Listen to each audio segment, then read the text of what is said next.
From 12 News, this is Newsmakers.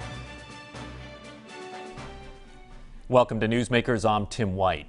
The proposed mega merger between hospital groups Lifespan and Care New England was seemingly dealt a fatal blow last month when Attorney General Peter Neronha rejected the deal. Earlier this week, Ted Nesi spoke with Care New England President and CEO Dr. James Fanale about what's next. Dr. Fanale, thanks for taking some time to talk about what happens next in the merger and all of that. I want to start by asking you, obviously, I assume you went into this hopeful that the merger would work out. When, as you went through this process over the last year, did you start to say to yourself, I don't know if this is going to go through?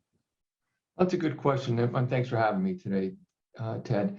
Listen, we knew up front that there was always going to be this FTC or antitrust concern, but we thought we had a good argument and a good story to tell about why we still think it should be approved based on the complementarity and the Rhode Island solution, et cetera. So we always knew it might be an uphill slog. I think several weeks ago, we sort of got the inkling this was going to be probably not the outcome we hoped. The Attorney General, as you saw, was very critical of the whole proposal. It gave an hour news conference.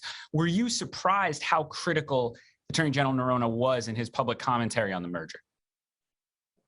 I think I was. I've been through a few of these before in multiple sites since 25 years ago, and the process seems to be different every time you do it. We provided the information we thought was the right amount of information. We can sort of disagree on certain things, but I thought that we gave it our all, gave all of our information as much as we could, and so we'll agree to disagree. But yeah, I was a little bit surprised, but that's okay. Was there anything specific, a specific argument against the merger that he made or something he put forward about the plans you all had offered to him that you disagreed with or felt you're like, well, that's not how I would have characterized it, not broadly, but a specific thing? So first thing, I don't think there's that we have an argument with a position that says there's an antitrust consolidation issue here. If you just go strictly by the numbers, we get it. Can't argue if that's strictly by the numbers and that's a decision, that's a decision. I think the discussion about the detail of the plan, obviously we have a different viewpoint on how much we could provide without upending both of our systems. That was one issue. I thought that with the terrific support of Brown and the President Brown, I thought we had explained the role of Brown, but obviously he didn't think that we did, but we certainly tried. So now that as we look around, some people are saying, well, they know that it's too big for the regulators, the current regulators. So if they go to the table, Lifespan and Care New England could offer a slimmed down merger. We'll divest this hospital and that hospital, get it below the 80% number. Is that at all on the table in your view? It's not on the table. We think we should stay together as a system. We've worked very diligently in the population health arena, in the ACO and Integra. We're now working diligently in growing our Medicaid ACO business, having behavioral health, having a med-surg hospital, having the maternity services when you're serving a Medicaid population is exceedingly important. Plus the scale of being over $1 billion helps to do other kind of business arrangements and purchasing power, et cetera. So I think divesting parts has not been our plan. The board has not has been pretty clear on that. And I think we're going to continue to push forward with all of us together. So if that's the case, it seems like for now, for the foreseeable future, there will not be any sort of Lifespan Care New England merger. I think given the decision by the FTC and AG, I don't think there will be a Lifespan Care New England merger because I think they've spoken. That said, will we talk to everybody and explore all options and doing different kinds of arrangements with Lifespan and others? Sure, that's part of the next step. So part of all this is there has been concern, about the financial health of your organization, particularly because of the important hospitals you run. Can you sort of talk about how you're feeling about the financial health of Care New England today? Yes, sir. I mean, obviously, there's been some publications that are have been pretty critical, which I think are very unfair. Number one, the pension funding for Care New England is better than it's ever been. And, our C&E pension at the end of the fiscal year was 88% funded. So we've done a lot to fund our pensions. I think we're pretty strong there. Listen, the losses this year, which are problematic, they're all COVID related. Ted, if I could have enough nurses at Kent Hospital, enough mental health workers at TPC and Butler, we'd be closer to break even. We wouldn't have lost $20 to $28 million.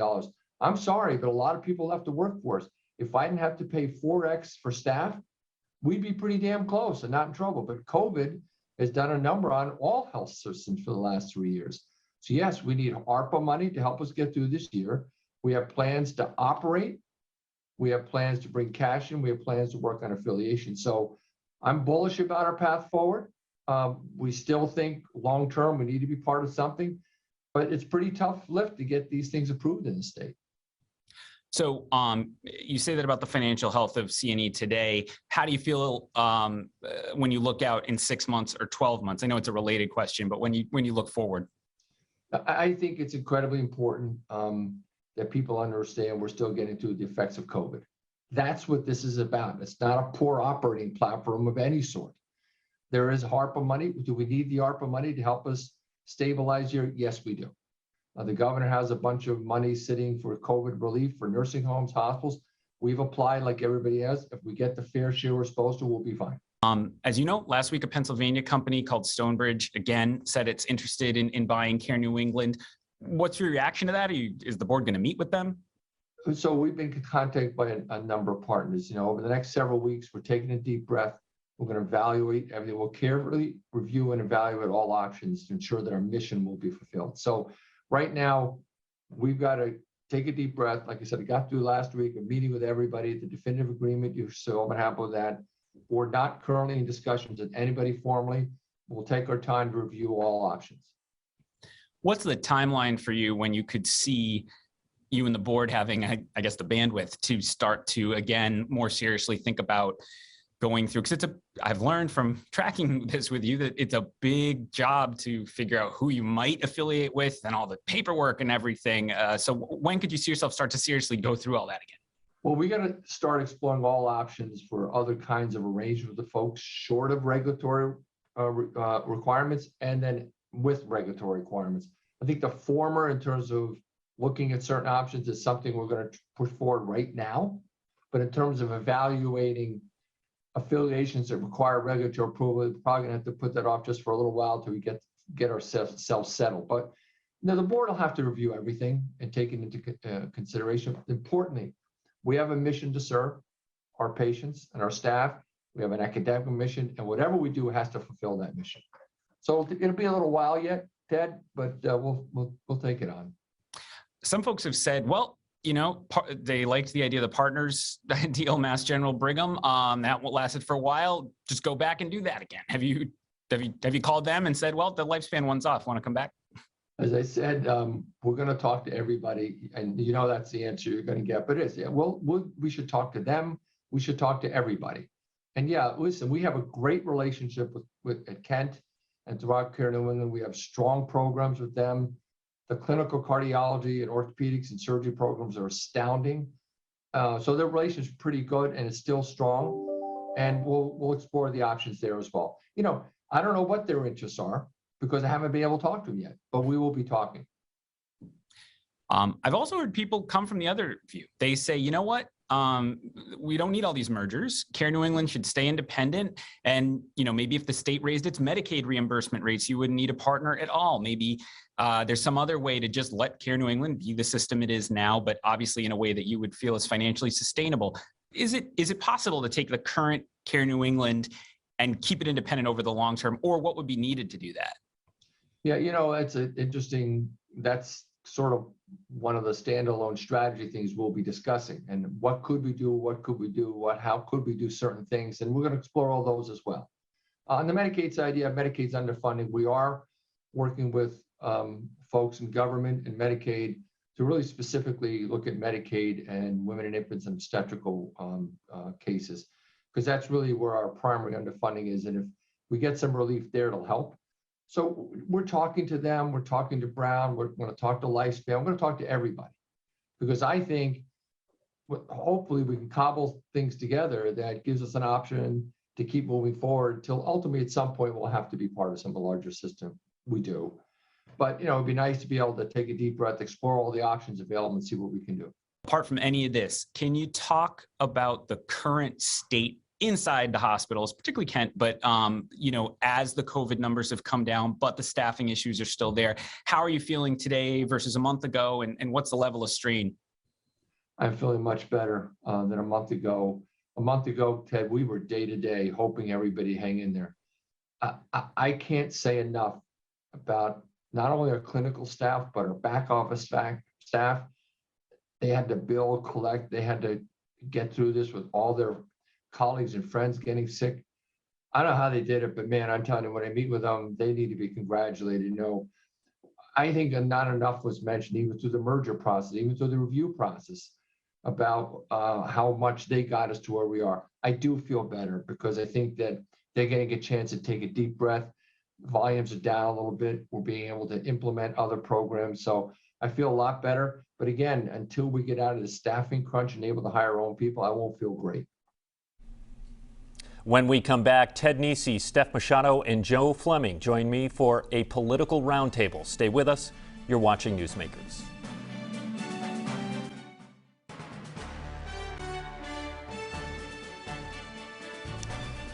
Welcome back to Newsmakers. I'm Tim White for this week's political roundtable. I'm joined by 12 News political analyst Joe Fleming, Target 12 investigator Steph Machado, and of course, 12 News politics editor Ted Nesi. Hi, everybody. Welcome back.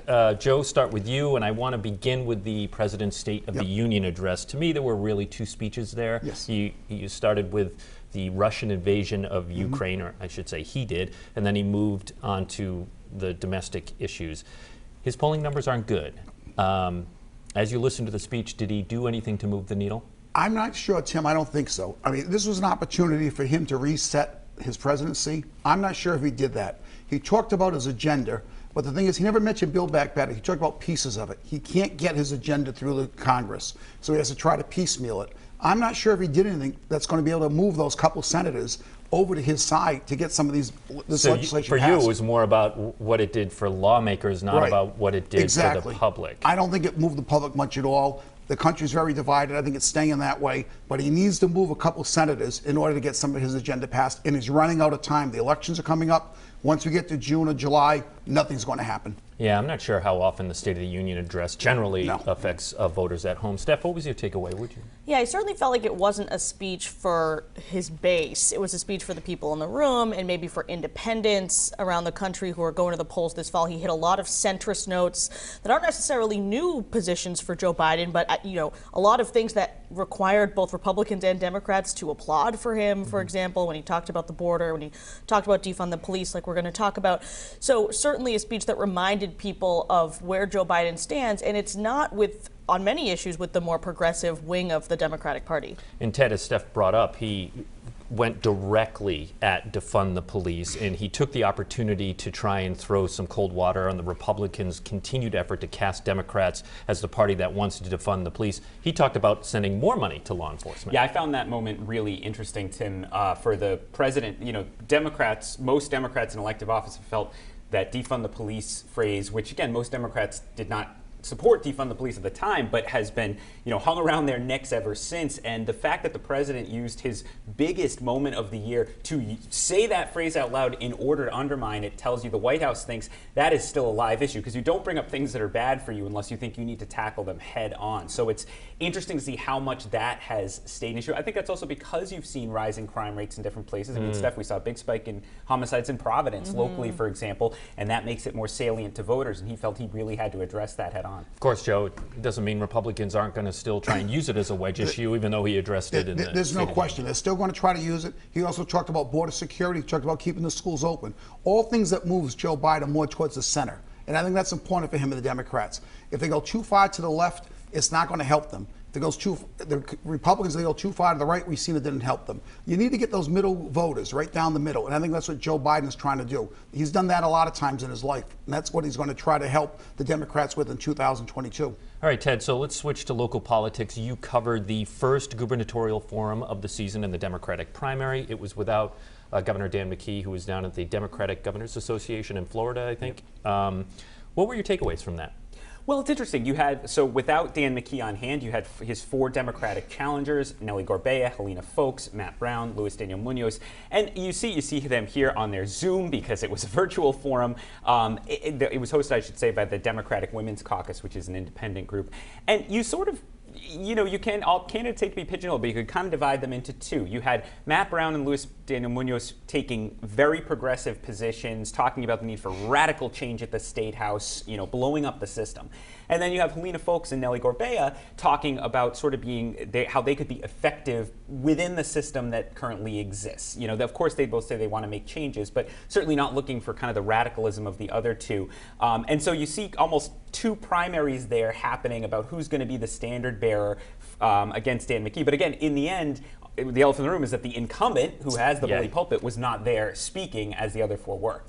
I want to ask Joe about Dan Mckee, but before we do, Ms. Machado, you are moderating a forum yourself coming up? Yes, on May 5th, the Rhode Island Public Expenditure Council, which is like a nonpartisan think tank, invited me to moderate a forum that they're hosting on May 5th. All 5 of the Democratic candidates have confirmed they are attending.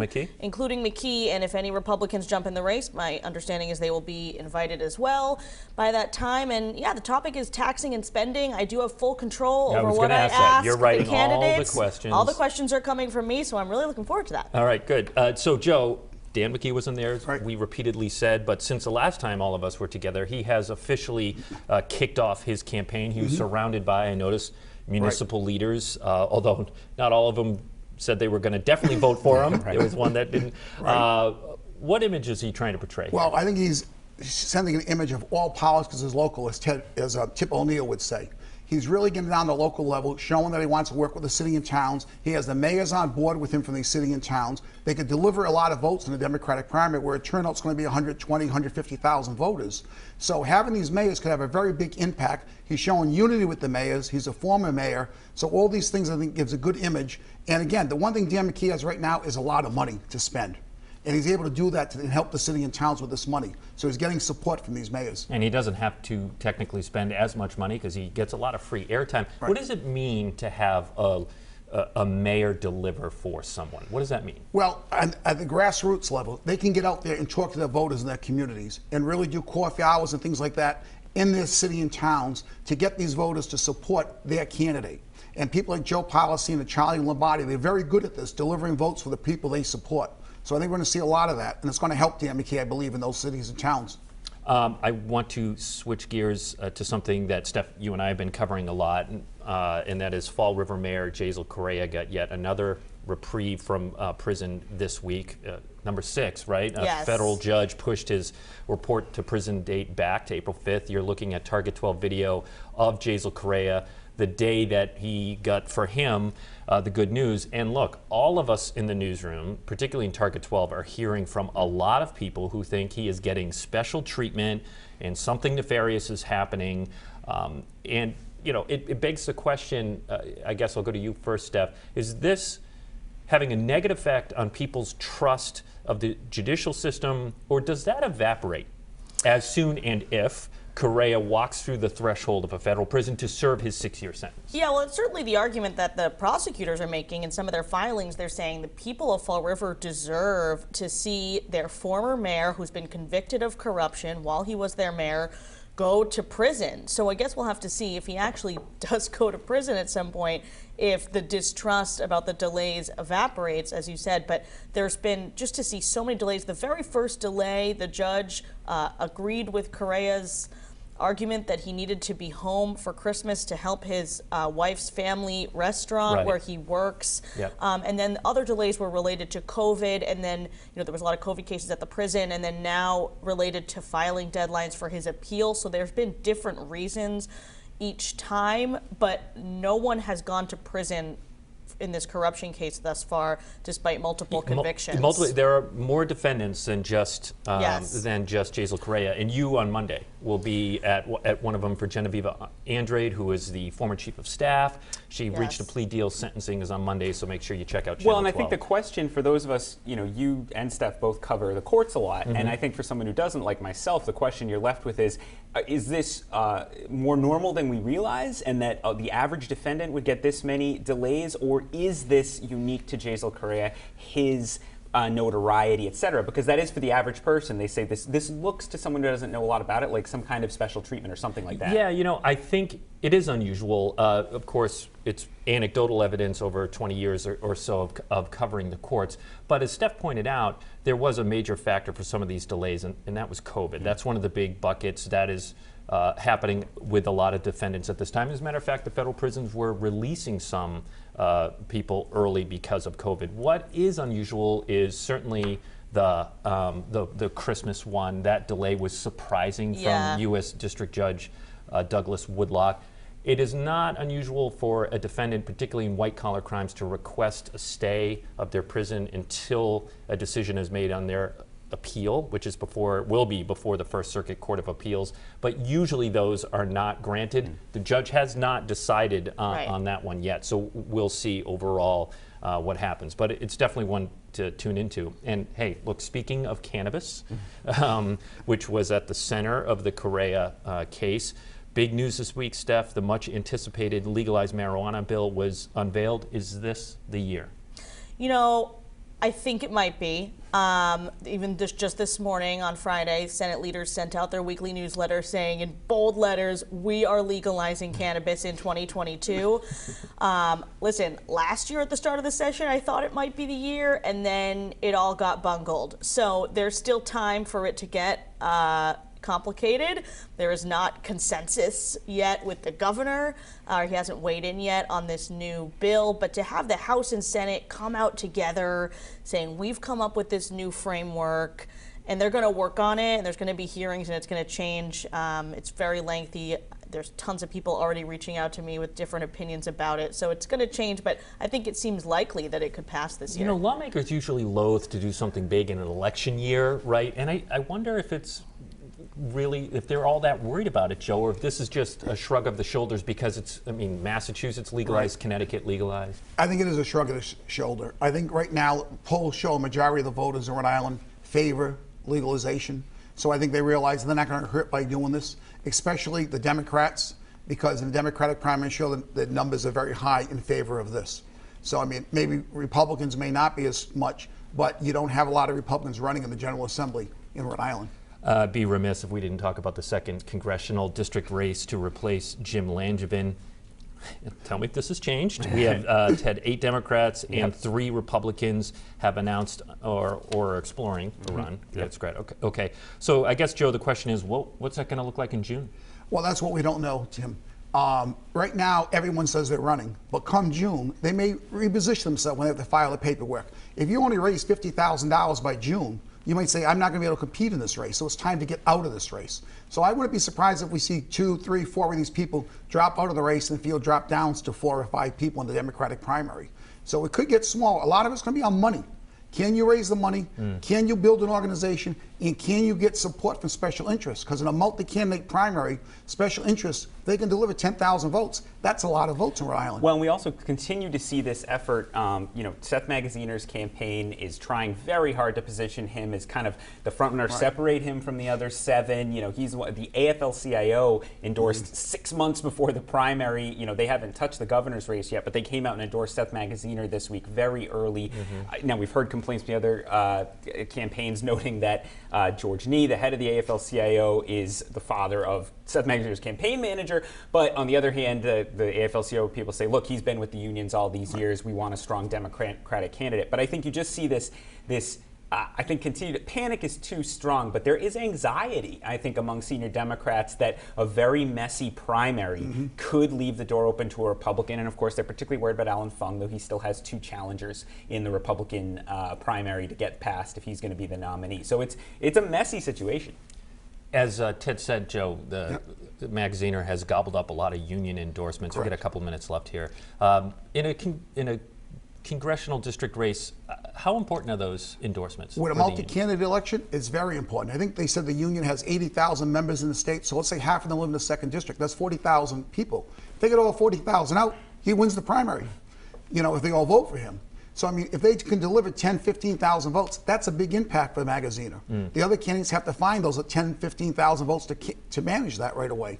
it's going to be very difficult for them. Ted, less than a minute. Going back to national news, we were walking on set here today. Some pretty good jobs numbers came out. Almost 700,000 people were employed nationwide in February, but then there's inflation. Yeah, it's like the old Dickens line, the best of times, the worst of times. I mean, you have job numbers that look really good. It's a very Ted Nesi analysis right there. You have, you have wages going up this much, but then you have prices going up this much. With inflation, workers aren't going to feel good because their paycheck's not going as far, even if we're seeing people get wages across the economy and even if there are more jobs. We also did see in today's report a lot of those jobs were at the lower end of the socioeconomic spectrum, and so that also can make people not feel as good as the raw number of jobs sometimes does. All right, as I said, Steph Machado will be in federal court in Boston on Monday to cover the latest chapter in the Correa case. Make sure you tune into Channel 12 that day. For Joe Fleming, Ted Nesi, and Steph Machado, I'm Tim White. We'll see you next week on Newsmakers.